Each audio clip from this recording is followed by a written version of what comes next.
The Holy Gospel according to Mark, the 6th chapter. Glory to you, O Lord. The apostles gathered around Jesus and told him all that they had done and taught. He said to them, "Come away to a deserted place all by yourselves and rest a while." For many were coming and going, and they had no leisure even to eat. And they went away in the boat to a deserted place by themselves. Now many saw them going and recognized them, and they hurried there on foot from all the towns and arrived ahead of them. As he went ashore, he saw a great crowd, and he had compassion for them, because they were like sheep without a shepherd. And he began to teach them many things. When they had crossed over, they came to land at Gennesaret and moored the boat. When they got out of the boat, people at once recognized him and rushed about that whole region and began to bring the sick on mats to wherever they heard he was. And wherever he went, into villages or cities or farms, they laid the sick in the marketplaces and begged him that they might touch even the fringe of his cloak. And all who touched it were healed. The gospel of the Lord. Praise to you, O Christ.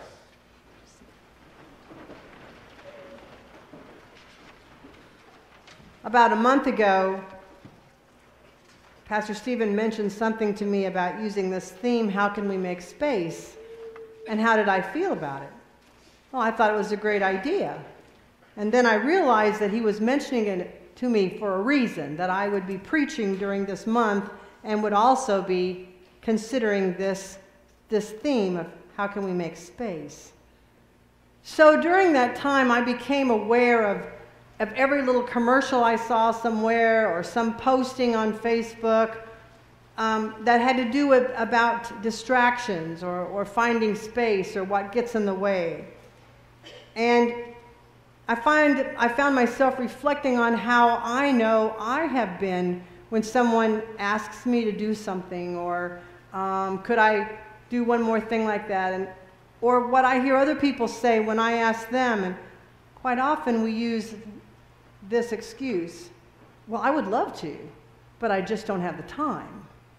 There are always things that seem to get in our way, our busy times, the things that keep us from doing the things maybe that we enjoy.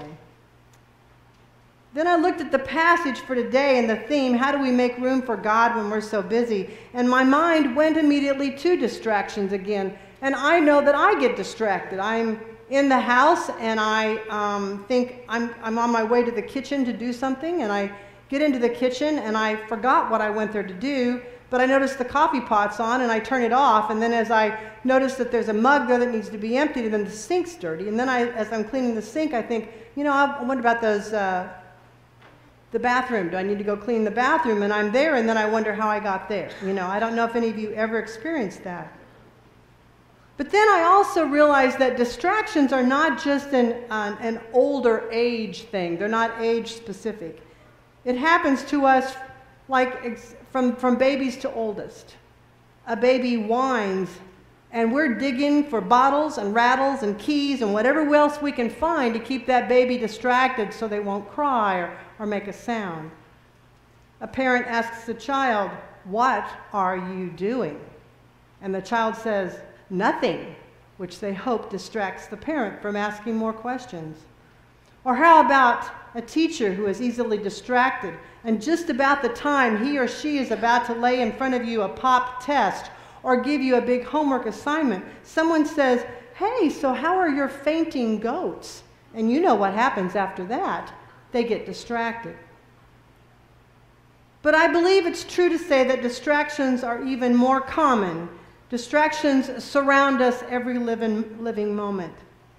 Jobs, children, spouses, schools, practices, laundry, shopping, mowing, meetings. Well, I did find a little distraction the other day on YouTube that I had to share with you. And I didn't share with you here. I'm going to tell you about it. So a family sits at a table. The dad, the mom's across from him, and two sons. And the phone starts to vibrate. And the one son picks up the phone and is immediately, busy here.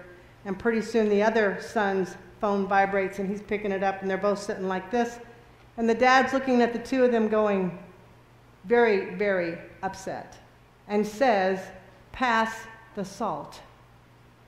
So the guy sitting on this side just kind of takes it and moves us over. It happens to be the pepper shaker and not the salt shaker.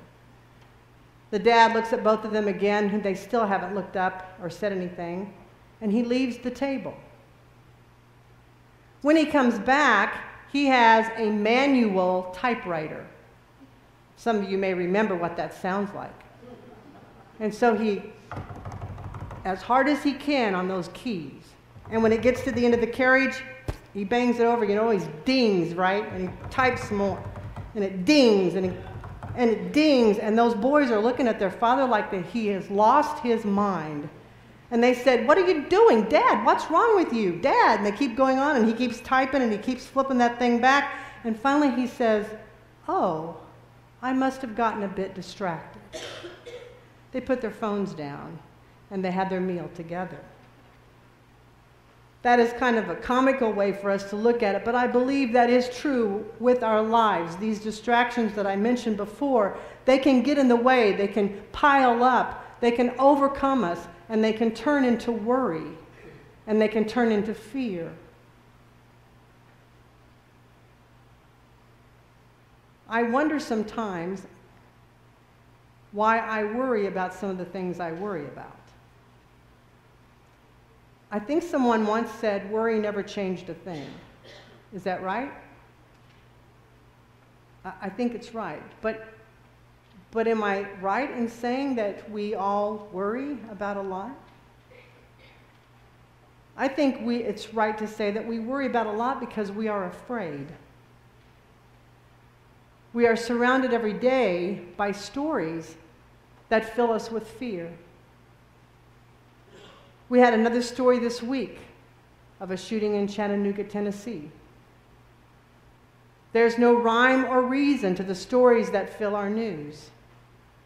And our news goes on for 24 hours during the day, so that story goes on for 24 hours a day. And we bring in every authority that there is to talk about that story for 24 hours a day.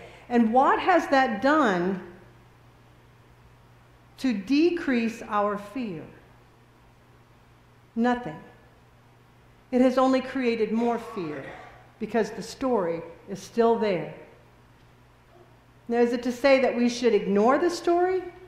I don't think so. But I believe it is to say and to think about why such things are taking so much of our time and why such things are not changing anything with just the fact that we keep repeating it. The disciples came back. They had been working hard. They were so excited. What a wonderful time they had been having. They had been out preaching. They had been out teaching. They had met lots of people, and they came back and told Jesus. And the first thing Jesus says, "Let's go to a deserted place. Let's take a moment and go and rest." But only to be found and surrounded by more and more and more people. Everywhere they went, there were more people. They crossed the water, and there was more people. There were more people because there were people searching for answers, searching for a life of hope, where the reality that they lived in would be no more, or at least to find a way to live with the reality of life. I think that's who we are as well. I think that we are always searching for how to deal with the realities that we hear about every day and how to deal with the fear that we live with. Fear has been used as a way to motivate people to do a lot of things, to buy products, to believe a certain thing. And fear has a powerful way of being very successful.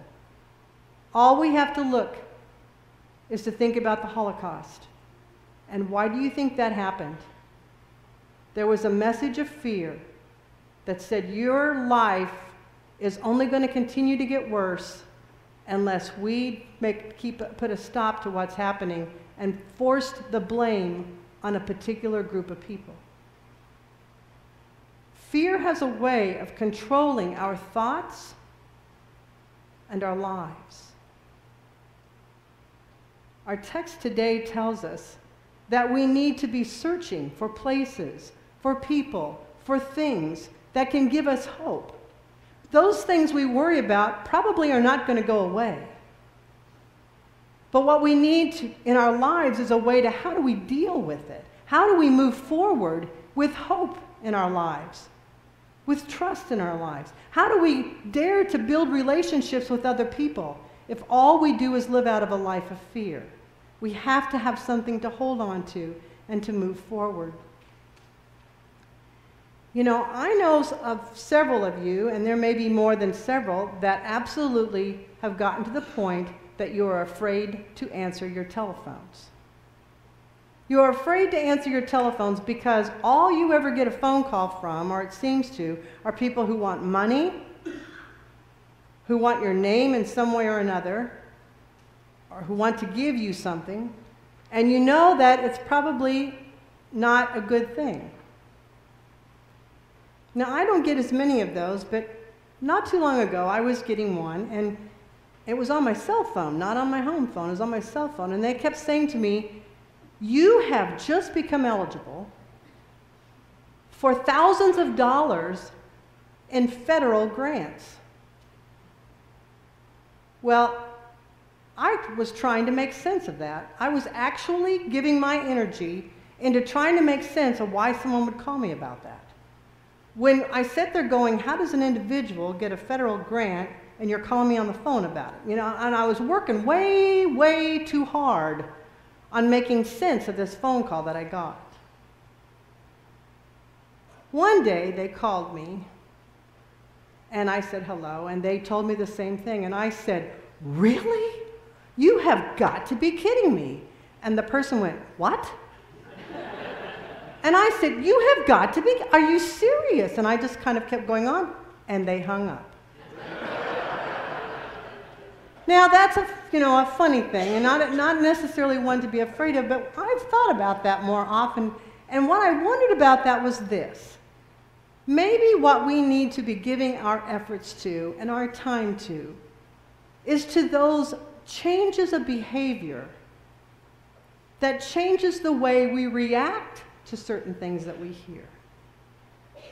Maybe instead we need to focus more, as the people in our text did, that we look for the signs of hope, that we change our behavior to be behaviors of someone who's looking for a change in life, for signs of hope, for ways to deal with this that gives us a sense of peace. We gather here, and sometimes there may be questions as to why do we come to church every Sunday? But one of the reasons we come to church every Sunday is because of each other. You're here. It's a sense of community, of connecting once again. It's kind of looking at each other going, "You're okay. Glad to see you." We also come to this place because it is a place where we are fed and we are given the signs of hope.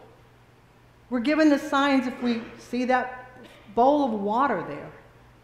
It's water, but it's so much more than just water. It's life-giving water. If we can believe that as a symbol, we can take it with us. We can make changes in our lives. We're fed. We're fed with a meal of grace, a meal of hope. And it's that feeding that we take with us. It's that feeding that God gives us. God's hope. God's joy. And God's peace. So I encourage you to figure out what you're going to say the next time you pick up the phone. I encourage you to grab on to the signs of hope, to the people that surround you, so that we can move forward fearless and hopeful. Amen.